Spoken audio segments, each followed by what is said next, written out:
House of Chains by Steven Erikson is the fourth novel of the Malazan Book of the Fallen series.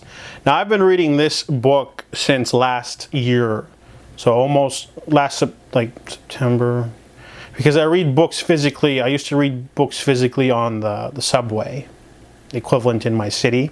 However, I switched jobs, so I was riding the bus more often. I can't read on the bus, so I was listening to audio, and I've been taking, shots at this book, 25 to 50 pages at a time, but it's really hard because it's really long.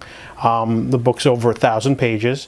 The first 25% of this book is about Karsa Orlong. He's a Toblakai. He's kind of like a large barbarian-like character with a healing factor, and we really don't understand what's going on with him because he's starting off with the trio of them are basically going on a quest, and I was confused because I thought this book would be about Feilisin because that's what the back of the book says. However, it is eventually after they introduce Karsa and how he got to where he's going. They then switch to the rebellion happening in Raraku, and I'm like, okay, now we're focusing on that. And basically, there's a lot of politics going in because Feilisin is now a little bit older, but she's also dealing with all these fighting in factions with Corbolo Dom and all these different wizards, and she needs them, but they might betray her at any time. We're also focusing on Tavore as she leads her army to Raraku, but also a lot of smaller characters like Lostara and Pearl, who are trying to find out what happened to Feilisin, and they don't know that she's become Shaik,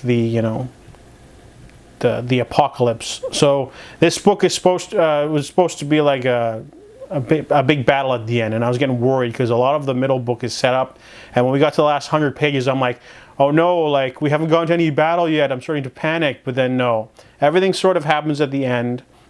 We do get there's no cliffhanger moments. I was afraid of that happening, but no, we definitely get the finite story of what happens to the rebellion and everything.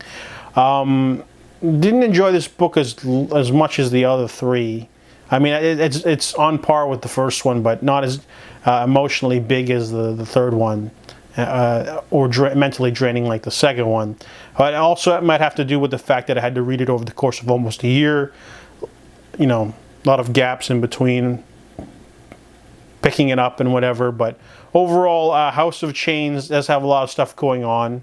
In fact, there might be too much going on because there's there's the rebellion and the Malazan army coming to crush them, and then Karsa Orlong's story thrown in there. But there's also these Laosan guys, and then there's a few more twists in there with some Talanai masks going on. There's a lot of characters, a lot more this time around. Some old ones, some new ones. They're all just sort of shoved in there, and we don't get payoff for all of those. But overall, House of Chains is a pretty solid entry. It's a little bit thick, but I still got what I wanted. But I just didn't have that emotional factor. There wasn't a lot of that going on. So I give House of Chains a 3 out of 5.